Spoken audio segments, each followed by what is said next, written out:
I was walking through the halls of a Minnesota rink when along came a Wild fan who started talking smack to me. He said, I bet you never liked the Blues until they won a cup. And so I calmly turned to him and said, hey man, listen up.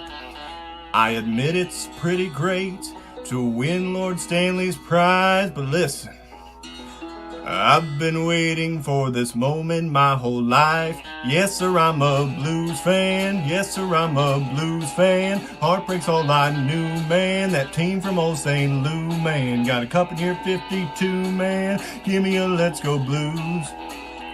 I know Oshie, Backus, Berglund, J-Bo, Perron, Petro, Steiner, Allen, Tarasenko, Gunnarsson, Bennington, Edmondson, Stastny, Elliott, Fabry, Shattenkirk, O'Reilly, Schwartz, Reeves, Yarrow, Barber, Sheparenko, Dunn, Langenbrunner, Rapportuzzo, Koliakovo. Yes, sir, I'm a Blues fan. Yes, sir, I'm a Blues fan. Heartbreak's all I knew, man. That team from old St. Lou, man. Got a cup in here, 52, man. So give me a We Went Blue.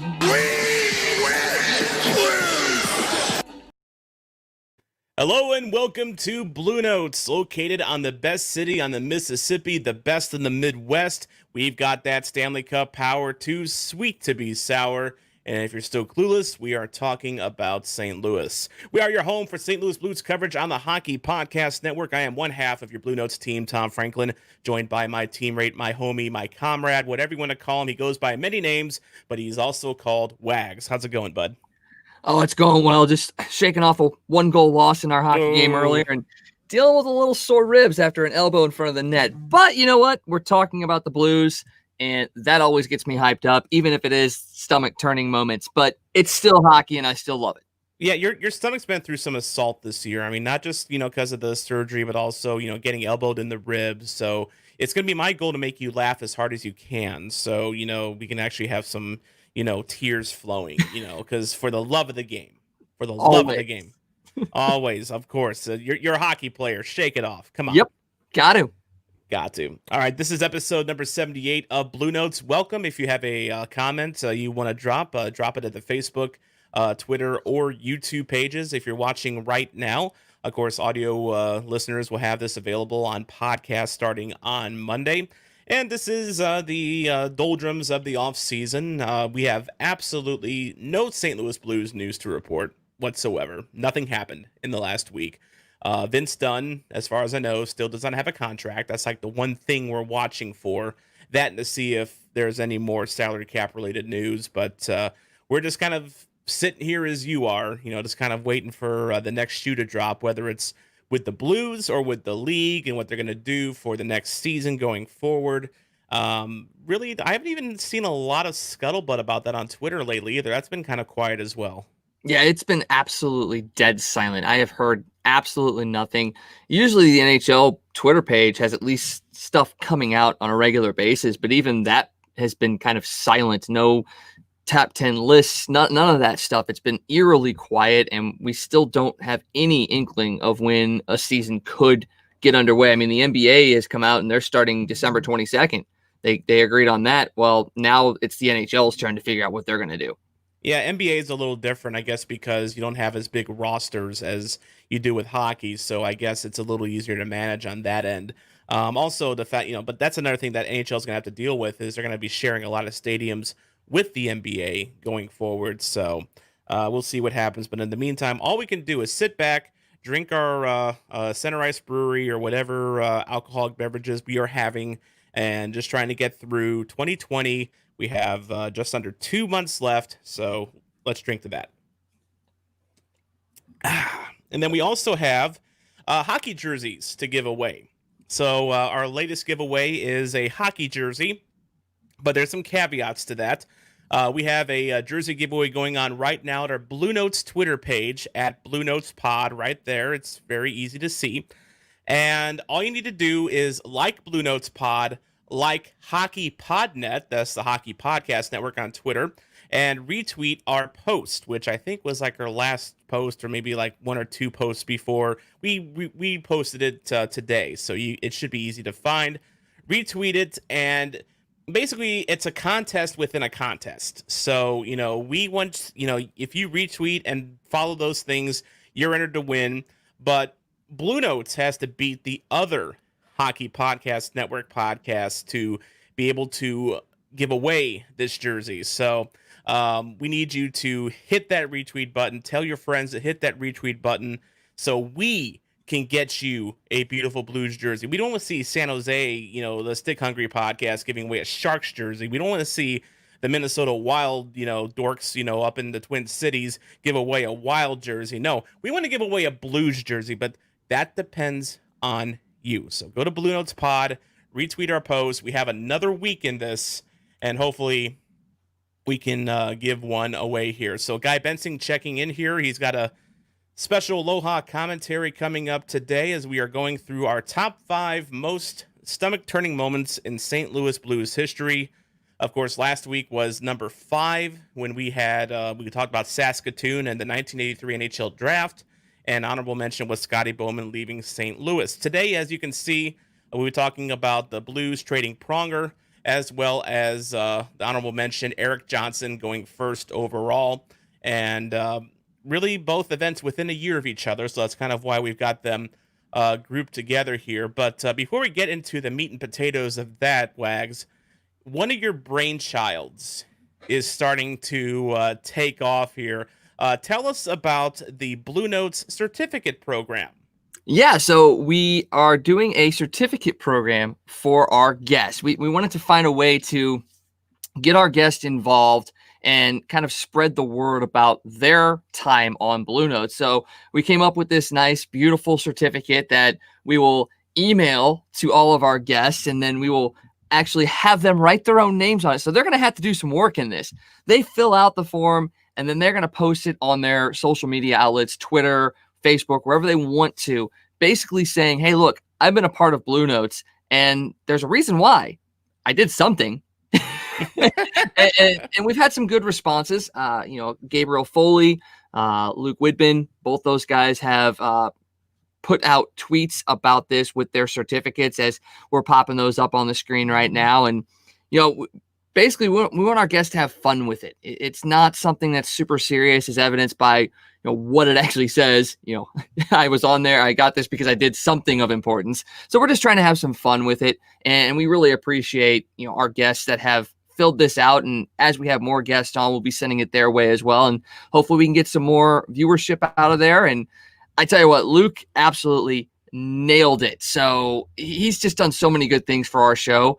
But his tweet absolutely nailed it. We retweeted it. Make sure you check it out there. It is absolute gold and everything I envisioned when we created this. And I'm going to leave this friendly, smiling mug up on the screen here just for a little bit. Number one, just because I love his backdrop. I consider a decent backdrop of my, blue stuff behind me, but his looks classy. His looks very classy, looks very neat, looks very tidy. You can see that he's a big Alex Steen fan. He just got Alex Steen all up behind him. It's a beautiful sight to see, and of course, great job with the certificate as well. And we're highlighting him today because, well, Luke did it again. He did it again. He has dropped another single, the latest single. I guess you can call it a single. I guess if it's basically a social media Twitter, parody video. We're going to call it a single because you know what? He deserves that teriyaki fingers. Of course, you hear him do our intros every single week, here on Blue Notes. He is the voice behind that. He is online on Twitter at teriyaki fingers. So be sure to give him a follow. He is a swell guy. We had him on Blue Notes a few months back to when we introduced our new intro song. So he has moved on from Johnny Cash to Billy Joel this time.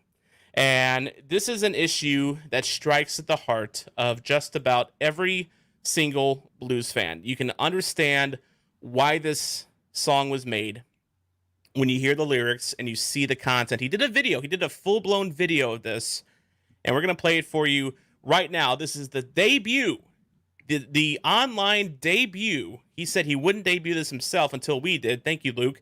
The online debut of Luke Whitbin's We Need a Good Netminder. Expansion draft, Go. Glenn Hall taken third overall. Conn Smythe winner, but the only win the Blues would get. Seth Martin back up, left to drive a fire truck. Kaylee Weeman irons just a game, and that was it.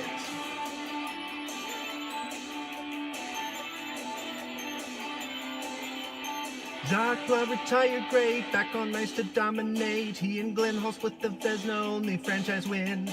Hall retires, comes back. Wakely, Edwards, Michel Plas. Plot is struck in the head. Blues lose the cup again. We need a good netminder, so we try to sign him, but can never find him. We need a good netminder, so we try the draft, but they never last. Hall retires final time, Ernie Wakely in decline. Jacques Caron called upon, wins the starting job. McDuffie loses every game, traded, not nice things to say. Bob Johnson, Jill Scraton, Jim Watchamy, McLeod. St. Louis brings in accountant Wayne Stevenson. Starts a couple seasons, reverse draft, Caron is taken. Davidson makes a jump, Stevenson is traded out. Eddie Johnson traded in, Blues got ties with Davidson. We need a good netminder, so we try to sign him, but can never find him. We need a good netminder, so we try the draft, but they never last. 40-year-old Johnson plays, grand 5 seasons, never stayed. 4 years, Yves Belanger, not consistent, sent to flames. Blues call up another kid, Staniowski thrown in. Real cool helmet, hurt his hand, joined the army instead. Phil Maya brought in 1 game, 9 goals, Richardson. Blues missed the playoffs, back-to-back seasons. 18 wins, 79, lowest for the franchise. Meyer traded to the Flyers, Mike Liut finally signed. We need a good netminder, so we try to sign him, but can never find him. We need a good netminder, so we try the draft, but they never last. First half of the 80s, Mike Liut owns the crease, wins a Pearson All-Star. Skidmore, LaRock, Hanlon, Hines couldn't pay him, had to trade. Wamsley, Millen, Darryl, Major, Blonsky, Riendo, Guille, Barron, Cujo. Team is great, can't win. Casey, Ridnack, Sargent. Grandfield plays in every game till his knee is blown away. We need a good netminder, so we try to sign him, but can never find him.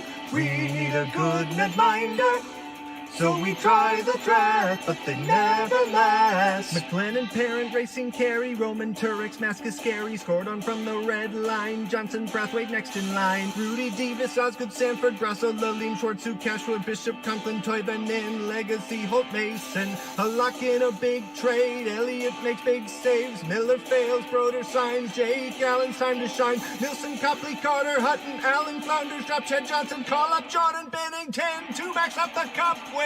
We need a good netminder, cause the team was failing and Rousseau was ailing. We need a good netminder. Bennington looked calm and the winds went on and on and on and on and on and on and on. We need a good netminder. Things look really great until the COVID break. We need a good netminder. We just traded Allen, so I hope we have him. We need a good netminder, so we try to sign him, but can never find him. We need a good netminder, so we try the draft, but they never last. We need a good netminder, so we try.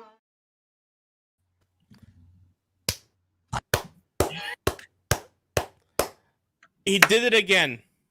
Oops, he did it again. I Beautiful. I well done, Luke. Luke, the video was, I mean, the last time we just had Luke Whitbin, strumming on a stick, himself, he put some work into that, Wags.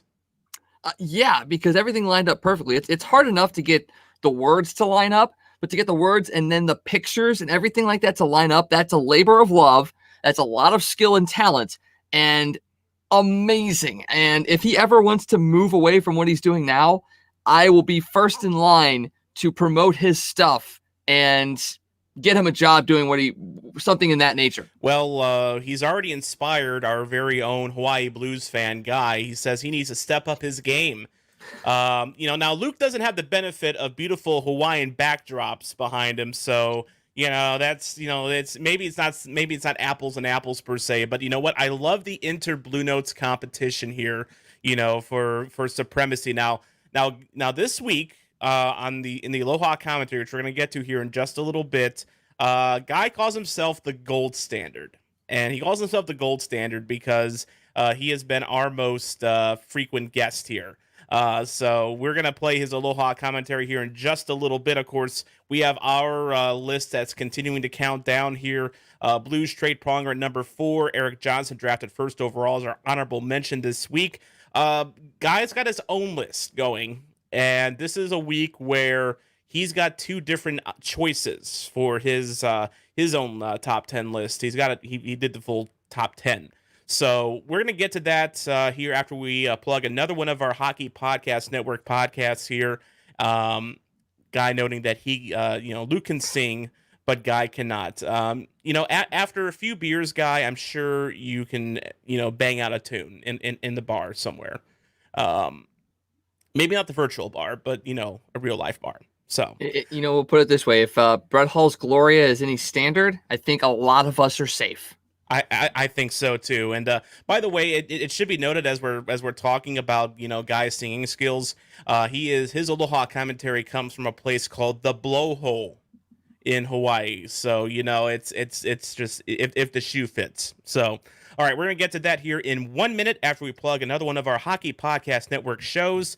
Aloha commentary coming up. Some enforcer-based podcasting coming at you. Brought to you by the Hockey Podcast Network. And now Semenko out in front of the goal, pounding away at Joe Kocher, who's down on the ice, holding the back of his head. Actually what really surprised me, especially with Twitter being like Leaf Nation, was Grimson over Colton Orr. That voting really surprised me. I didn't think that would happen. Don't forget to catch the Fourth Line Voice podcast wherever you find your podcasts, presented by the Hockey Podcast Network. Mark Bergevin. And everybody goes on and on with the whole PK thing and blah, and he hated him because he doesn't like fun and blah, blah, blah. I have heard from a few people that Mark Bergevin's hilarious. No, this guy was a riot. He would have to be at the bar and he's like, I just had a penis colada. And the girls would give a double take and be like, what? He's like, I had the penis colada, it's not bad, Enforcer-based podcasting wherever you get podcasts from.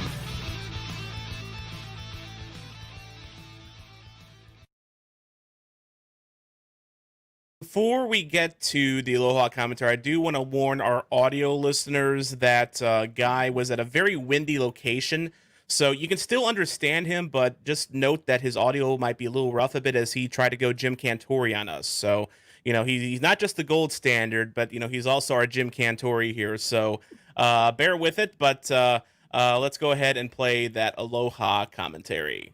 Aloha Blue Notes Podcast. I'm Guy, the Hawaii Blues fan, host of the Blue Note Fan Report, and this is my Aloha commentary. First and foremost, I want to thank the guys for this wonderful certificate. They told me I could put my own name on it, so I wrote Guy, the Hawaii Blues fan, the gold standard. I've been a guest twice, and I do a weekly segment. Come on, you other guests, you got to catch up. Well, in recent weeks, I've been taking you all around Hawaii, and today I'm at a famous natural landmark called the Blowhole. If you look over my shoulder here, you'll see when the water comes, the water will shoot up in the air, and that's why they call it the Blowhole. Why would you ask me at the Blowhole? Well, just about everybody I'm going to talk about today is known for being a blowhard. That's right, they didn't know how to keep their mouth shut. We're doing the 10 most gut-wrenching moments in Blues history. Guys say 5 with 5 honorable mentions. I'm just calling it 10. Quick recap. Number 10 for the guys was Scotty Bowman walking. Number 10 for me was Coach Quinville being fired. And number 5 for both of us was the Ralston Purina trying to sell the team in 1983 to Saskatchewan and nobody showing up to the draft. So, let's move into number 9. Number 9 for the guys is the draft of Erik Johnson at number 1 overall. At the time, Erik Johnson was the first American-born defenseman drafted number 1. That's right. And there was a lot of talk about him. It really seemed like he was going to be the guy. However, he got in an argument with a golf cart, and that was that. He spouted his mouth a couple of times. They didn't like it, and they ended up trading him to the Avalanche. Now, I will say that he's been a better than good defenseman, but he's really never lived up to his billing as the number 1 overall draft pick. There were 2 or 3 guys right behind him that we could have had, Jonathan Toews being one of them. Instead of hating that guy, we could have loved the shit out of him. Well, for me, that whole draft was junk. Johnson is the only one that's still playing. We got Bergeron in the first round too. However, we traded him to get O'Reilly, so that was good. But Bergeron's out of the league. I still think he's got miles left in him and could come back. Hint, hint, guys. Excuse me. So my number 9 is the Brett Hull free agency. Now my Brett Hull is a little lower on the list than the guy, so I'm not going to go too great into it. But this is a personal one for me. Back during the Gulf War in 1990-91, it was Brett Hull on that goal streak that was how I kept my sanity, by trying to read everything that was going on, reading all the newsreels I could get. So when he decided to leave in free agency, that was a gut wrencher for me. Maybe not for everybody, but it was for me. Excuse me. And with that being said, it's time to go to number. So I'm going to talk about my number 4 first. And my number 4 is probably the biggest blowhard of them all, Mike Keenan. The Mike Keenan era came in with the Thunder and went out with a woof. Won't get too much into it because this one's higher up on the guys list, and I'll talk about more about it then. So let's get to the guys number 4. The guys number 4 is the trading of Chris Pronger. And for me, it's a lot more than just the trading of Chris Pronger. This is the end of the Lowry eras. And this is... Walmart sucks for St. Louis. First we get Bill and Nancy Lowry. Walmart money. They damn near destroyed the Blues. Then we get Stan Kroenke, and everyone knows what that bastard did. So, what happens here is the Lowrys buy the team, and they mismanaged it. NHL salaries were going through the roof, and they got in the salary war. They had Pronger, they had Waite, and just all these huge salaries that they couldn't handle. In 2002, 2003, 2004, the Lowrys lost $60 million combined. That's in just 2 seasons. It was just huge, the amount of losses. So they decide to sell the team. They go through an investment group, and I can't remember the name of the blowhard there, but he tells them to cut salaries to make the team more affordable and more interesting to potential buyers. Wrong move, jackass. The right move was to keep that team together and that playoff streak running. That was the selling point, not getting rid of everybody. After Dave Chicketts buys the team, he even says he's upset that Pronger is traded while they're in negotiations. This Dark Ages ends up lasting a while. This is the second of the 2 Dark Ages I talked about in last week's episode. And this one just cripples me how long it took for the Blues to get back. We really don't start showing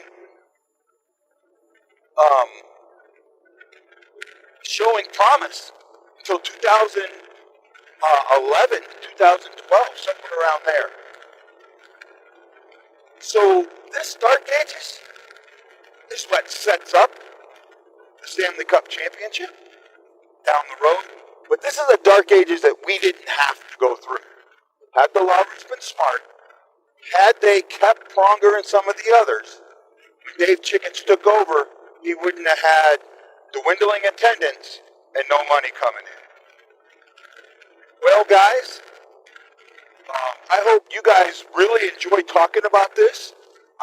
I know we're a little off, and that's great, but this is a really fun conversation. So I'm going to take this and I'm going to throw it over to Tom and Wags and say, have at it, boys, because this is Guy, the Hawaii Blues fan, host of the Blue Note Fan Report, telling each and every one of you need to like us and subscribe both to the Blue Notes podcast and the Blue Note Fan Report on YouTube.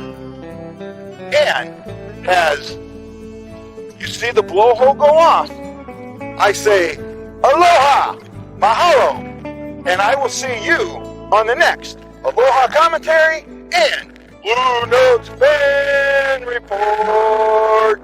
Let's go Blues! Let's go Blues! Let's go Blues!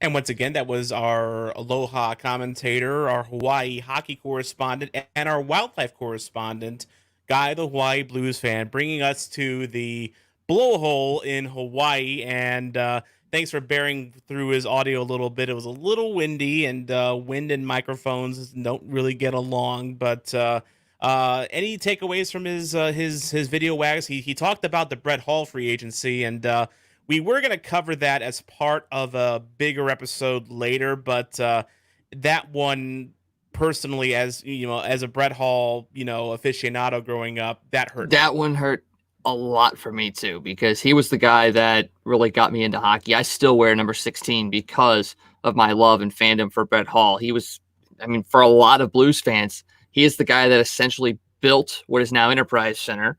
And he's the guy who essentially saved hockey here in St. Louis. So, yeah, that's going to be a tough one to talk about. And I'm not looking forward to that conversation. No, me neither. And it is coming up. We will be talking about his leaving going forward, and not only that, but all the painful steps that led to his leaving. As it pertains to one man who you saw in Guy's video that was upside down, and for good reason. I liked it when he, was shot off the blowhole. That was pretty cool. That was great. That was great. Special effects here on Blue Notes. No one else can on THPN could say they've blown a head coach out of a blowhole like we do here at Blue Notes. Seriously, good stuff, Guy. And he does have a good point, by the way. Walmart has not been kind to St. Louis sports. The Lorries were not a good time for Blues fans. And then, of course, we all know about Stan Kroenke, which I think shall be declared a swear word here on Blue Notes and should not be uttered again. So, what is it with the K last names that really make us cringe? Keenan and Kroenke? Yeesh. Ugh, God, I don't know. I don't know. It's a conspiracy. But speaking of the Lorries, that is our number 4 most stomach-turning moment in Blues history. The Lorries deciding that it was time to trade Chris Pronger. And so, let's talk about where we are at that point. So, Chris Pronger, by this point, had been a part of the Blues organization for, 9 or 10 years or so. He had cemented himself as a captain at the end of his run, and he had cemented himself as a great NHL defenseman, no bones about it. He's big, physical, plays a good two-way style, but he's more known for his tenacity. He comes over in the Brendan Shanahan trade, which, talk about another deal that hurt me, almost physically when that happened, because I loved Brendan Shanahan growing up just about as much as I loved Brett Hall. And when he got traded, I'll never forget the day. I was just mortified. And when I heard, who they got back, of course, I had never heard of Chris Pronger before, and I was just like, who's Chris Pronger? Who is he? Is that Brendan Shanahan? But when you're 9 years old, you don't, follow hockey prospects like you do now. And I would have otherwise known that Pronger was a great hockey prospect. His partnership, of course, with Al MacInnis, started, not long after his arrival. And one of the greatest partnerships of all time, Wags. You can name a couple other partnerships, but I put them in my top 3. Yeah, same here. I mean, those two guys together, it was the perfect combination. You had the veteran who had a big shot, who knew how to play defense, but also knew when to give the puck up. He was an unselfish defender in Al MacInnis. And then you've got this young, brash Chris Pronger guy that's running around, running people all over the ice, clearing the front of the net, who's also a pretty darn good offensive defenseman as well. And you look at it, and MacInnis was willing to teach, and Pronger was willing to learn. And that kind of chemistry right there is what really made that partnership work, is they bounced things off of each other. They were able to grow together. Al MacInnis, he was a great defender, but I think he became better because of his partnership with Chris Pronger, and vice versa. That is the impetus of a great partnership, is when the veteran and the rookie can essentially build each other up and make them both the best at their position. And that's what they became. Yeah, you can make the argument that Pronger added a couple years to Al MacInnis' career. You can make the argument that Al MacInnis made Chris Pronger a better defenseman. I mean, you talk about a partnership that benefited both. I mean, that should be Exhibit A right there, in the NHL. I mean, they both made each other better, and they both, made each other, have long and happy NHL careers. That's for sure. And then, of course, 1990 and 2000, Chris Pronger wins the Norris. He's a first-team All-Star, and he wins the Hart Trophy. Defensemen don't win Hart Trophies. He was great in 1990-2000. This, of course, was the infamous President's Trophy year where the Blues fee-fi-fo-fummed their way to the playoffs, only to get knocked out in 7 against San Jose. That's not, by the way, a stomach-turning moment.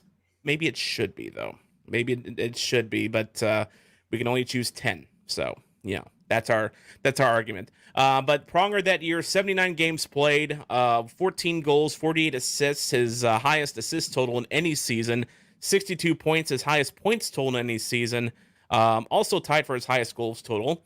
His highest plus-minus that year at a plus 52. And also, he knocked down his penalties. In 79 games, he had 92 penalty minutes, which for him, great. Because up until then, he was a guy that would get you about 150 to 200 penalty minutes a year. He was a throwback guy where he was not afraid to go into that penalty box, Wags. No, not at all. And it's not because he fought. No. He was not a big fighter. I mean, he would throw the gloves down when he needed to, but he was physical. He was in that player mode, essentially, hip checks and just being very physical and chippy and using the stick well. I mean, he was the prototypical throwback defender, and people were scared when he was on the ice. The dude had his heart stop on the ice and ended up still playing. So he epitomized fear when players stepped onto that ice, and you loved having him on your team. And, after MacInnis retires, he becomes the captain. He's still anchoring the Blues defense. He's in his late 20s at this point.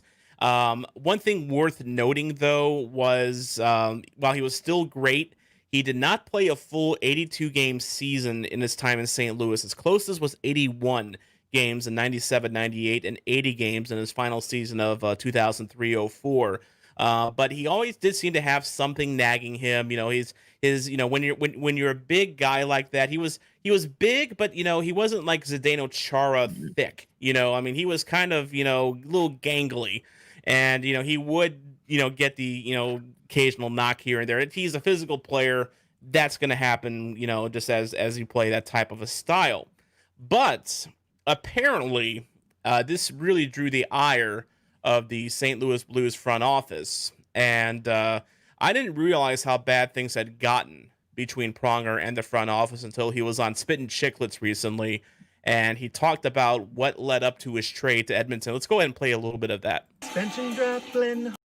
No, Luke Whitman, we're not. You've had your time to shine. Okay, well, I'll play you later. I promise. Okay. Now, Spittin' Chicklets. Here, go. did you know you didn't want to resign, or why did you know you were going to get traded from? Well, I knew they were shopping me. The owner was going to sell the team. Oh, so my contract was up, but I could have taken my qualifier. We just gone through this lockout. I was told, well, once the lockout ends, we'll know what system we're in, and we'll talk extension.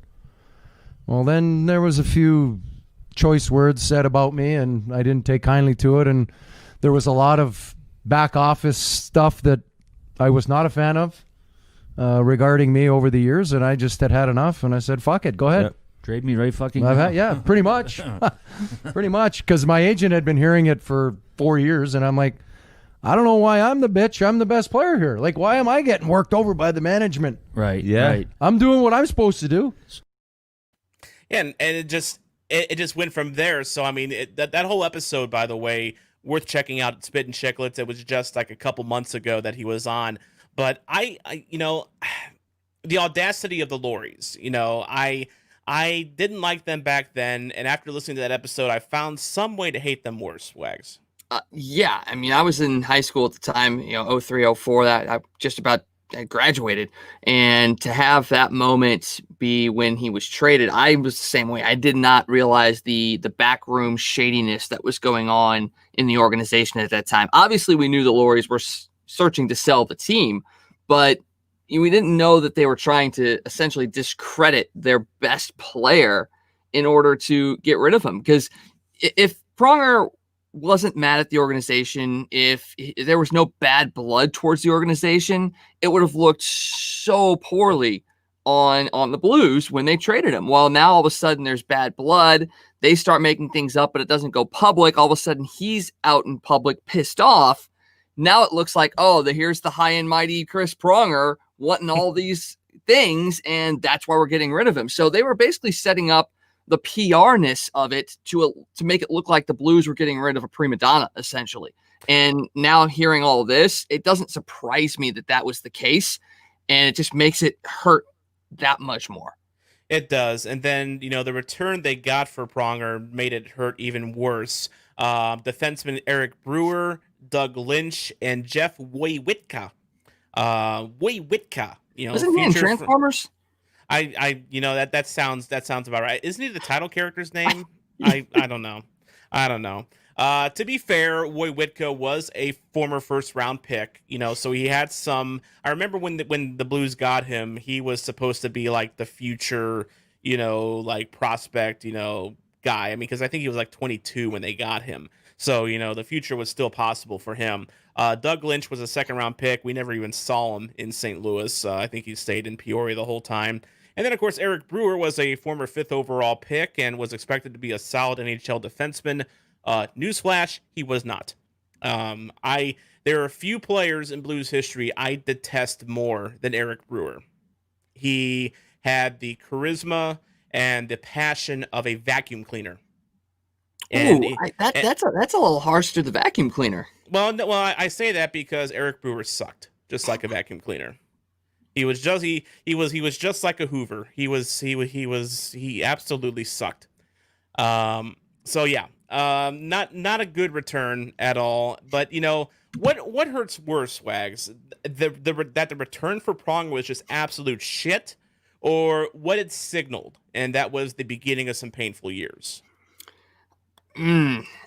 It's so hard to choose between the two because the return actually made it what the next few years were going to be. So yeah. I think you had to look at the return being more hurtful, because if they would have gotten more for Pronger, then maybe you don't go through such a dark period. Because, I mean, I remember going to a game against Calgary and the Blues lost something like 10-1. And nice. I was sitting 6 rows from the ice, and I'm like, I should be enjoying this, and we're getting blasted by the Calgary Flames. Granted, this is when Jerome McGinley was there, but still, it was the Flames. So, yeah, I think you have to look at the return as being more hurtful, because it eventually it set up what came after that, and that hurt as well. Yeah, it really did. And, the only positive from that time period I can think of was it was a time when my dad and I actually got season tickets for the Blues, because they were running a special deal where if you got season tickets like in the last 2 rows of the upper deck, they were like $4 a ticket. I mean, they were almost giving them away. And it was so hilarious going to games during this time period because half the damn place would be empty because the Blues were just playing absolute garbage. And except for the top 2 rows in the upper deck would be shoulder to the shoulder packed, full of just hockey nerds like us that just couldn't get enough hockey, and $4 tickets per game. Yeah, we'll do that. We will absolutely do that. So had some of my best memories as a Blues fan during that time period, but they were really, really not good at all. No, was the Taco Bell special still going on at that point? The 5 for 35? Yes, and I had some friends of mine that worked at the Taco Bell on Richardson Road in Arnold, and they hated that promotion with the power of 1,000 suns, because the next day after the Blues scored 5, it was just endless tacos, taco. I mean, they probably pumped out at least 5,000 tacos the next day for that one location. You had lines going out to the street. It was just absolute pandemonium. And they finally, I think that was one of the reasons they stopped the promotion, was because it was just an absolute nightmare for a Taco Bell employee. Yeah, we took advantage of that many times because we had a household of, I think, 5 people at the time. So yeah, we took advantage of that. Luke Winbin checking in. 5-0 Stars game in the Mike Kitchen era. Oof. My dad swore we would never go back. Now, I want to know, because, Luke, you live in the Twin Cities. Obviously, you've been back, I assume, right? Chime in if that is indeed the case. Of course, I've been back. You've been back. I'm a season ticket holder, so I have to be back. Yeah, you kind of have to. Otherwise, unless you're just like burning money and, lighting money on fire, or trying to take part of the, some sort of StubHub scam. But it's not a scam if you get paid. It's not a scam if you get paid. That's true. That's true. But yeah, those Spit and Chicklets comments, they kind of highlighted what we knew, that the Bill Laurie era was a terrible one. As Guy alluded to, he wanted to use the Blues as kind of a package deal to get the NBA's Vancouver Grizzlies. I remember that saga was about just as painful as the Blues play on the ice, because it felt like it was going to happen, and then the NBA decided they didn't like Bill Laurie, and that kind of, now they're in Memphis. So then it was, as the guy said, strip the team and dump it. So, yes, I remember the chants vividly. When it got to 4 goals, it didn't matter when. We won tacos. I can hear the chants in my head. Luke Whitbin, Christmas only to visit grandparents. We always went back. There we go. I like that, Luke. You always went back. Good man. Wags, I'm getting your tickets when I get back home. Are we fighting for this, or? Yeah, you better lock those things up in a safe, because Hawaii Blues fans coming for your ass. It sounds like. Well, man. News alert! All of them are digital now. I don't have any physical tickets. Ooh. So you should have told them they were physical and had them try to hunt for them. Yeah, set up a scavenger hunt. Yes. Oh God, we're so mean. We're picking on our gold standard. We are. Yeah. So sorry about that, Hawaii Blues fan. I do that to my own family, though. I would send my own family on a scavenger hunt for fake tickets. I would do that. Yeah, it's, same way. Especially certain members of my family that particularly are irritating. We all have those types. So, yes. And I guess one final note on the Chris Pronger saga is that, I'm glad that he seems to be back in good terms with the organization. Whenever I would go up to the Blues press box, he was pretty much there at every game. I mean, just about. Even though he was a Florida Panthers scout, he was at every Blues game. So, and he still lives up here. So, I'm curious to see what his, future has now that he's away from Florida. I guess he wants to focus on some other business interests. So yeah, I think he's doing something with his wife as far as like travel plans or something like that. It was some sort of odd decision to leave the Panthers scouting department to do something with travel during COVID. Well, exactly. Well, I mean, they probably had a plan well before COVID, but now it's just like, I think they're kind of taking the mentality that I think we all are taking with this, and that is, at some point this is going to end. Yep. At some point, so do you want to be ready whenever it ends and things return to normal? I guess that's what he's looking at. Plus, it's Chris Pronger. He made good money in the NHL. He's got money to burn. So I think he'll be okay. We don't have to send a food basket to the Pronger residence anytime soon. So. But we can extend an olive branch and a invitation to the show. I like that. You're going from the food basket to the olive branch. Very foodie. I dig it. I think that's what's gonna win Chris Pronger over, and he's gonna watch this show or listen to it and be like, "Yep, that's the show I need to be on right there." Blue Notes. What we do. Yeah, Chris. If you're watching, or if anyone that knows Chris is watching, and he wants to spill the beans about the lorries or his time in St. Louis or anything else, drop us a line at Blue Notes Pod. Call our number, 314-329-4349. Get a hold of us. We would absolutely love to have you on, Chris. Absolutely. And then, of course, honorable mention this week is Erik Johnson going first overall. And here's the thing, and this is kind of why he's an honorable mention and not like a top 5. He wasn't a bad player. And at the time the pick was made, it wasn't a bad pick. Because he had the pedigree coming out of the U.S. National Development, and I think he also played at Minnesota as well. I think, yeah. So he had the pedigree. He was a big guy, 6'4", 225 pounds, and you just traded Chris Pronger, so you need another big guy on your defensive end, and that can be kind of a dynamic talent. Well, hey, here's Erik Johnson. Good timing, amazing, and so. They take him, and they take him over some very noteworthy players, which we'll get to here. And he's coming along, he's developing, and Wags, just be careful for golf carts. Yeah, because they can definitely attack you when you least expect it, especially when you're drunk. I mean, I didn't say that. I did not say that. Did not say that. Allegedly. Let's go with that. So he in case you don't know what we're talking about, he injured his knee coming out of a golf cart and missed an entire season. And from there it kind of felt, and this is kind of hindsight and just unearthing 12-year-old memories, but it felt like the luster with Erik after that was kind of gone. It felt like he looked like a guy that missed a year of development time when he came back.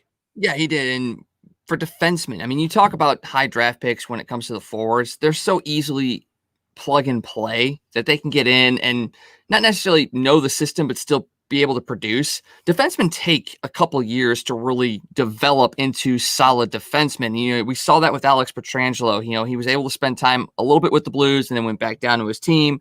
Same thing with Colton Parayko. We've seen year over year progression and just improvement in different areas. Well, Erik Johnson came in, and like you said, Pronger had just been traded. So you take this defenseman number 1 overall and you say, look, we're not going to give you time to develop. You're our number 1 guy. Have fun. It was destined to fail from the beginning. And you see now what he's become, and that's what he would have been if he would have been able to have been given that time to develop over a few years. And then, like you said, losing that year to the golf cart accident, it really stunted his growth here in St. Louis and really made fans, resent him in a sense. Yeah, it really did, and it was kind of unfair to him a little bit. I mean, what happened with him in the golf cart was a freak thing, but the other issue that he was dealing with is that he was the number 1 overall pick, and when you're the number 1 overall pick, you have certain expectations and you have a certain amount of pressure on you, and unfortunately for Erik, it just was not going to work. Now, when he was traded, it was kind of to me, it was kind of a surprise. Like, Guy alluded to the fact that Erik may have been saying some things or may have been disgruntled, or whatever. I personally don't remember that. I remember the trade being kind of a surprise. Do you? Yeah, it was middle of the night. That's how much of a surprise it was. I didn't. No one saw it coming. And yeah, maybe there was some stuff internally that maybe was going on, but nothing that ever really leaked out. You have to remember, this team was so young. not only did you have Erik Johnson, you had David Perron, TJ Oshie, Patrick Berglund. I mean, so much youth on this team, and you were being led by a guy that definitely did not skew toward the youth of the NHL. So there had to have been some sort of butting of heads internally, but I don't think it was enough to justify the trade, although it did end up working out okay for the Blues. It did, because unlike Chris Pronger, the trade was actually a good one, where the Blues got some good assets back. They traded, it was Erik Johnson and Jay McClement, who was a fourth line grindy center, to Colorado for Chris Stewart, who I was very excited about when the Blues got him. Didn't quite work out the way that I think we wanted him to, but he still became a useful asset later when he was traded for the goalie who shall not be named. And then, of course, the other player that the Blues got was the player that really made the trade a good one for the Blues and kind of a win for the Blues, was Kevin Shattenkirk. Shattenkirk, people forget, I know a lot of Blues fans soured on Shattenkirk as his time in St. Louis was kind of winding down to a close. But for the longest time, I remember that there was actually some debate as to whether the Blues should keep Shattenkirk and make him the number one right-handed defenseman, or Alex Pietrangelo. Now, we all know Pietrangelo's become the better defenseman, but I remember it was very hard to separate the two for a while, Wags. It certainly was. Yeah, there was a huge debate on who you wanted to go with, because Pietrangelo was younger in a sense, and you weren't sure what you were going to get out of him. And Shattenkirk had been producing. He was a guy that could run the power play. He was a guy that was offensively gifted on the defensive end. But thankfully, in a sense, the Blues, knew they had other things coming. You had a Colton Parayko that you eventually were able to draft and bring into the system. And I think they hit a home run on that one. Yep. But they made the right decision when looking at the track record of both Shattenkirk and Pietrangelo, and they could see and project out what was to come.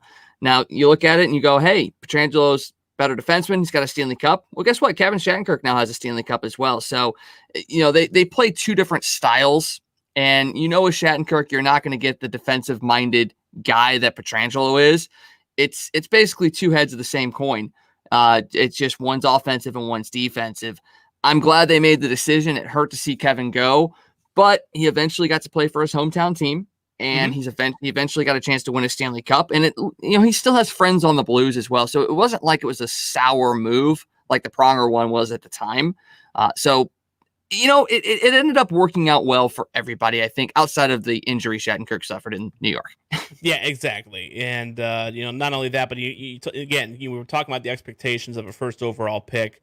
Shattenkirk had the pressure of going home to, New York and the home crowd. And sometimes, as we've seen, players can wilt in front of their own home crowd. So, a bit of a buyer beware situation there. But, even Shattenkirk became useful for the Blues because he was traded to Washington, of course, and the Blues got back Zachary Sanford, who is finally, took him a little while, but finally looks like he is emerging into a solid NHL forward.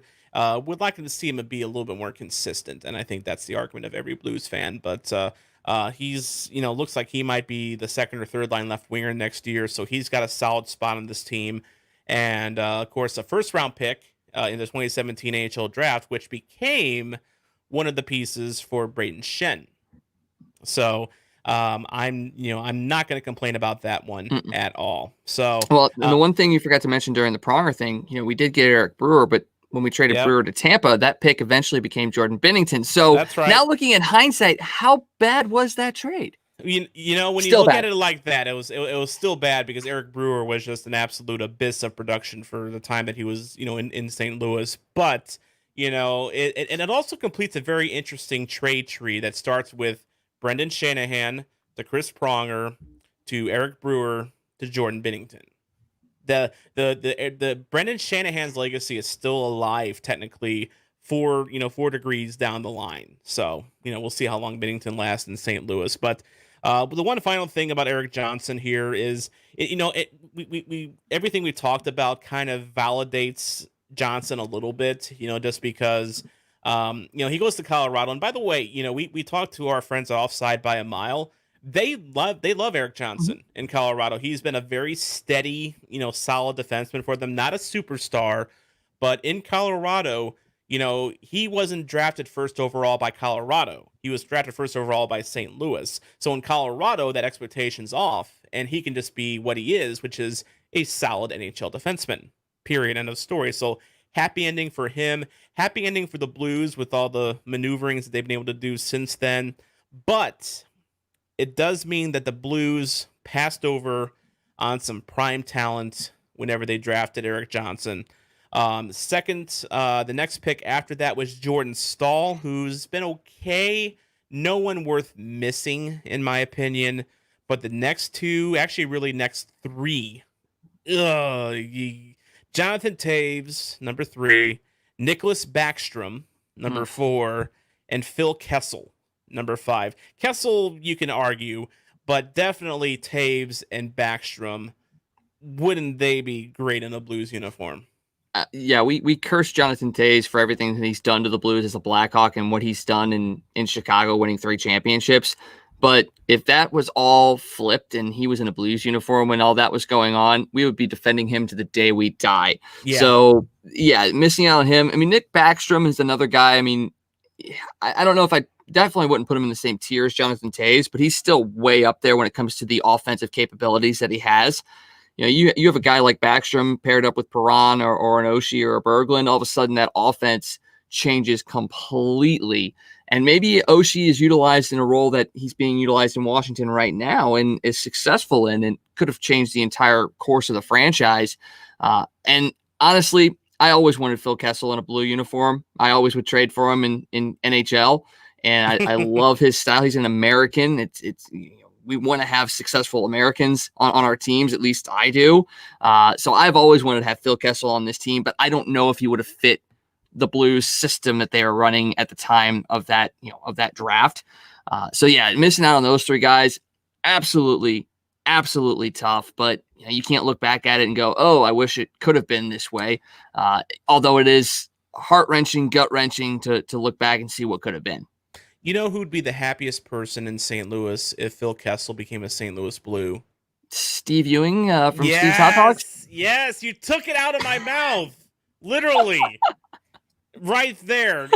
I was wondering if we have enough hot dogs in St. Louis to satiate Phil Kessel, but then Steve's Hot Dogs in Tower Grove, that would be Phil Kessel would probably live there. Honestly, he'd have a plaque on the wall, pictures. He would have everything. He would actually probably rival Steve for popularity in his own restaurants. Oh, they'll probably make him a member of the Urge.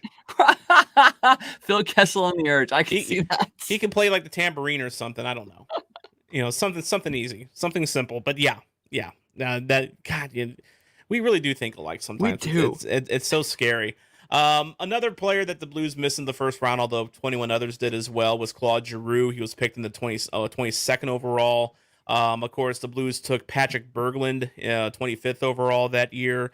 In the second round, they had the first pick in the second round. They took some guy named Tomas Kana, who never became anything. They could have had Milan Lucic or Jeff Petrie in the second round. Now, Lucic, you laugh at now, but his early career was great in Boston. He was a very feared player. Petrie's become a good defenseman in Montreal. And then, how about this in the third round? Instead of Jonas Junlund, the Blues could have drafted, and I can't believe I'm about to say these words, Brad Marchand. Brad Marchand went into the third round that year. We talk about the possibility of Jonathan Toews being a St. Louis Blue. Could you ever imagine that rat, Brad Marchand, being a St. Louis Blue? Could you imagine having Toews and Marchand on the same line in St. Louis? God. I mean, we like to be right wing. I mean, that's the stuff of teenage dreams. But that's and NHL 21 dreams too. Yes, you're playing on your Xbox. I just, oh man, I don't want to be hated as a team, and I think if that would have been the case, if you would have had Toews and Marchand on this team, and they played the same way that they play now throughout their career here in St. Louis, I don't know if we would be that loved in St. Louis. Who knows if we would have gotten the All-Star game or a Winter Classic if we would have had those guys employed on our team. We probably would have won some championships, though. But you know what? Boston would still be hated because they're Boston. True. And their fans make them very hateable. Renee Cummings aside of the Generation Bruins podcast, we love her. She's great. She's fine. And actually, I have a cousin of mine that's married to a Bostoner that's a Bruins fan. He's fine too. But the rest of you guys, nasty. All right, I think that's going to do it for this episode.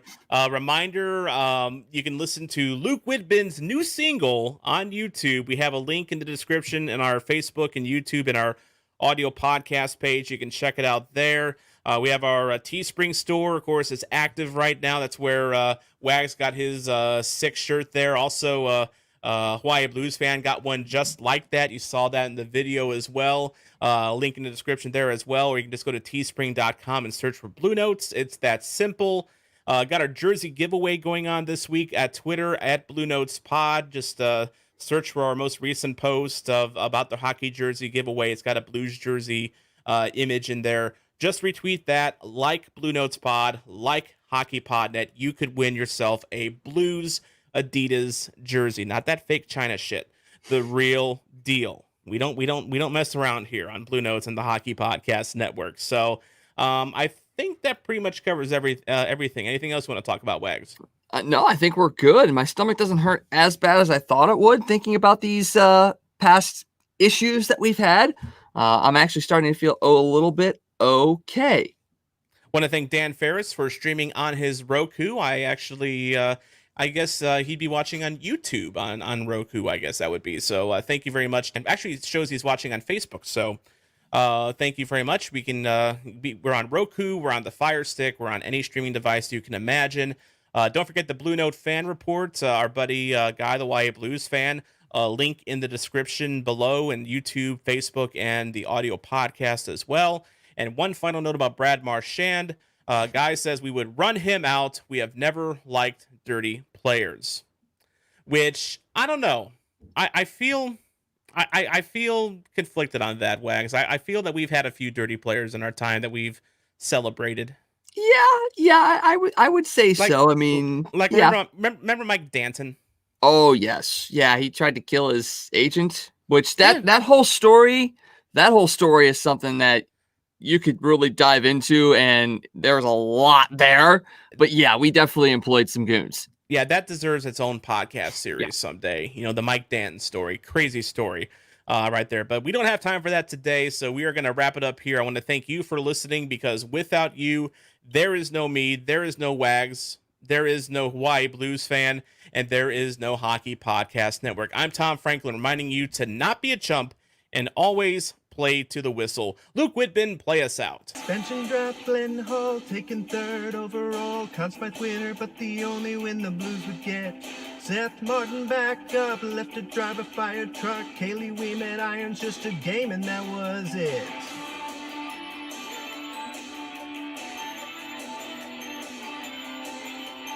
Jacques Plot retired great, back on ice to dominate. He and Glenn Hall split the Vezina, only franchise win.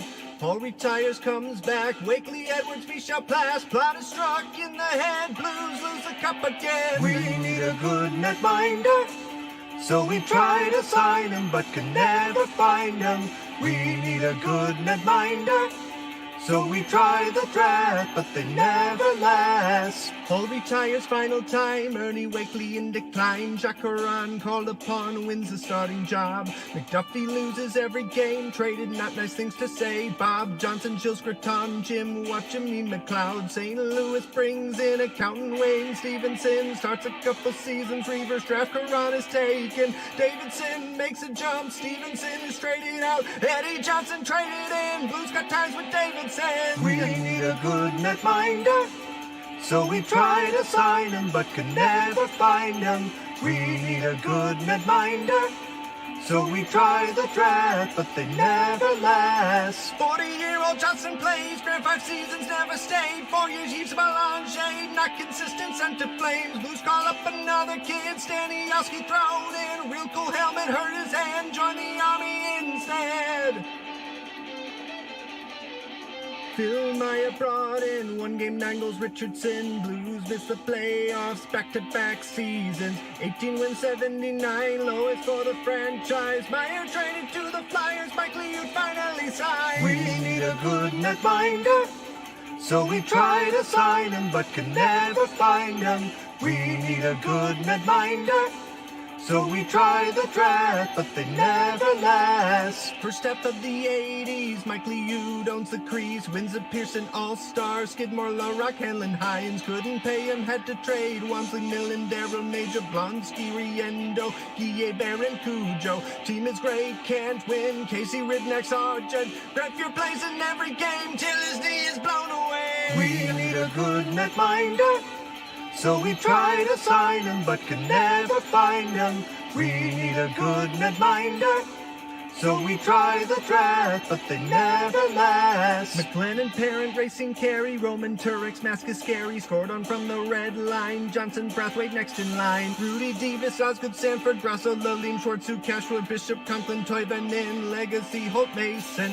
A lock in a big trade. Elliott makes big saves. Miller fails. Broder signs. Jake Allen's time to shine. Nilsson, Copley, Carter, Hutton, Allen, Flounders, drop Chad Johnson, call up Jordan Bennington to max up the cup win. We need a good netminder, cause the team was failing and Rousseau was ailing. We need a good netminder. Bennington looked calm and the winds went on and on and on and on and on and on and on. We need a good netminder. Things look really great until the COVID break. We need a good netminder. We just traded Allen, so I hope we have him. We need a good netminder, so we try to sign him, but can never find him. We need a good netminder, so we try the draft, but they never last.